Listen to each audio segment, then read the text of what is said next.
भारत सरकार के मंत्रिमंडल ने 12 दिसंबर को भारत की 16वीं जनगणना के लिए 11,718 करोड़ रुपए का बजट मंजूर किया है। यह भारत के इतिहास की सबसे महंगी और अभूतपूर्व जनगणना होगी, जिसे पूरी तरह डिजिटल तरीके से संचालित किया जाएगा। यह महत्वपूर्ण घोषणा प्रधानमंत्री नरेंद्र मोदी की अध्यक्षता में कैबिनेट की बैठक में की गई। संचार और इलेक्ट्रॉनिक्स मंत्री अश्विनी वैष्णव ने इस निर्णय की घोषणा की। आप सोच रहे होंगे कि जनगणना होगी कब, समय सारणी क्या है? तो जनगणना साल 2027 में 2 चरणों में पूरी होगी। पहला चरण मकान सूचीकरण और आवास जनगणना, अप्रैल से सितंबर 2026 तक प्रत्येक राज्य में 30 दिनों की अवधि। दूसरा चरण जनसंख्या गणना, फरवरी 2027 में, संदर्भ तारीख 1 मार्च 2027 की मध्य रात्रि को संदर्भ तारीख उसे माना जाएगा, जिसका अर्थ है कि इसी समय देश की जनसंख्या और सामाजिक स्थिति का जो भी आंकड़ा होगा वही अंतिम रिकॉर्ड माना जाएगा। हिमालयी और दुर्गम क्षेत्रों जैसे जम्मू कश्मीर, लद्दाख, हिमाचल प्रदेश और उत्तराखंड में 1 अक्टूबर 2026 को संदर्भ तारीख मानी जाएगी, क्योंकि वहां सर्दियों में मौसमी कठिनाइयां होती हैं। भारत में जनगणना कैसे होती है, एक बार इस पर बात कर लेते हैं। भारत की जनगणना गृह मंत्रालय के तहत महापंजीयक और जनगणना आयुक्त के कार्यालय द्वारा संचालित की जाती है। यह दुनिया के सबसे बड़े प्रशासनिक अभ्यासों में से एक है और भारत हर 10 साल में एक बार जनगणना कराता है। जनगणना के 2 चरण।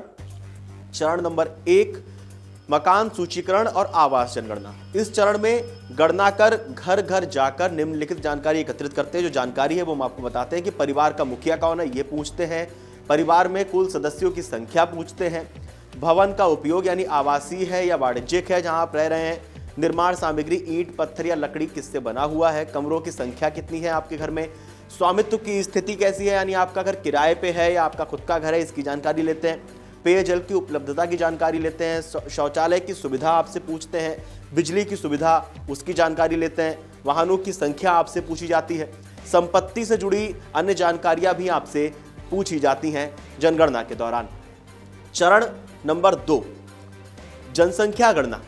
दूसरे चरण में गणनाकार फिर से घर घर जाकर प्रत्येक व्यक्ति के बारे में विस्तृत जानकारी इकट्ठी करते हैं। उसका नाम पूछते हैं, उम्र पूछते हैं, लिंग, वैवाहिक स्थिति, धर्म, जाति जनजाति। पहली बार 1931 में ऐसा हुआ था। शिक्षा का स्तर पूछा जाता है। व्यवसाय रोजगार पूछा जाता है।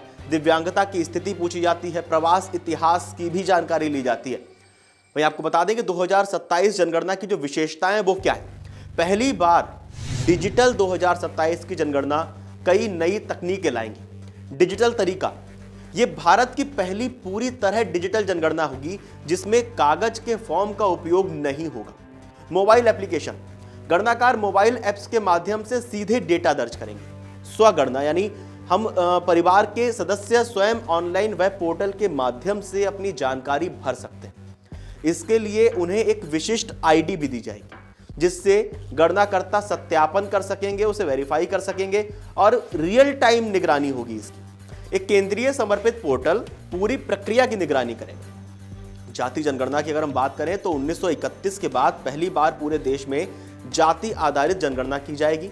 इसमें सामाजिक आर्थिक जानकारी जैसे आय, शिक्षा और रोजगार भी शामिल होंगे। डेटा सुरक्षा, जनगणना डिजिटल डिजाइन डेटा सुरक्षा को ध्यान में रखकर तैयार किया गया। अब इस पर आप लोगों को क्या करना है। रिपोर्ट्स के मुताबिक गणनाकार के दौरान जब गणनाकार आपके घर आए तो आपको क्या करना है, जैसे रिपोर्ट्स में हमें पता चला, हम आपको वो बताते हैं आपको करना क्या होता है। अपने परिवार के सभी सदस्यों को उपस्थित कराना चाहिए। पूछे गए सभी सवालों का सच्चा और पूरा जवाब देना चाहिए। घर और संपत्ति से जुड़ी सभी आवश्यक जानकारी उपलब्ध कराई जानी चाहिए। ऑनलाइन स्वगणना विकल्प भी है आपके पास।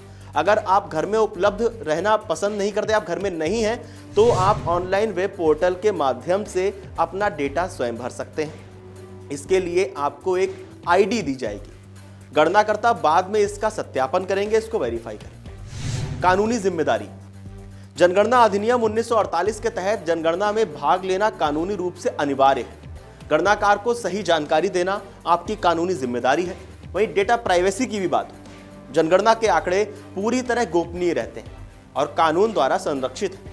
व्यक्तिगत जानकारी को सुरक्षित रखा जाता है और केवल सांख्यिकीय उद्देश्यों के लिए ही इसका उपयोग किया जाता है।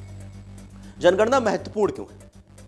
जनगणना का डेटा भारत की नीति निर्माण योजना और सामाजिक आर्थिक विकास के लिए बहुत ज्यादा महत्वपूर्ण माना जाता है। चुनावी परिसीमन की अगर हम बात करें तो संविधान के अनुच्छेद 82 के तहत लोकसभा और विधानसभा सीटों का परिसीमन जनगणना डेटा पर आधारित होता है। आरक्षण नीतियों की अगर बात करें तो अनुच्छेद 330 और 332 के तहत आरक्षण संबंधित निर्णय जनगणना आंकड़ों पर निर्भर करते हैं। नीति निर्माणों की अगर हम बात करें तो सरकार शिक्षा, स्वास्थ्य, बुनियादी ढांचे और कल्याणकारी योजनाओं के लिए जनगणना डेटा का उपयोग करती है। सामाजिक अध्ययन की अगर हम बात करें तो ये परिवार संरचना, शिक्षा, रोजगार और सामाजिक परिवर्तनों में भी बदलाव को दर्शाता है और एक आइडिया देता है, एक अनुमान देता है सरकार को कि हाँ, ये बदलाव हुए हैं या इतनी जनसंख्या बढ़ी है। भारत की 2027 की जनगणना न केवल देश की आबादी का गणित है, बल्कि भारतीय समाज, अर्थव्यवस्था और संस्कृति की एक विस्तृत तस्वीर दिखाएगी जो अगले दशक की नीति निर्माण के लिए काफी महत्वपूर्ण मानी जा रही है। और चूंकि जिस तरह से डिजिटलाइजेशन की बात बार बार हो रही है, तो ये जो जनगणना है वो डिजिटल की जाएगी। उस पर आप लोगों का क्या कहना है, हमें कमेंट करके जरूर बताएं और देश और दुनिया की तमाम बड़ी खबरें जानने के लिए देखते रहिए अमर उजाला। अगर आप ये वीडियो YouTube पर देख रहे हैं तो हमारे चैनल को सब्सक्राइब कर बेल आइकन दबाएं और Facebook पर देख रहे हैं तो हमारे पेज को लाइक करें।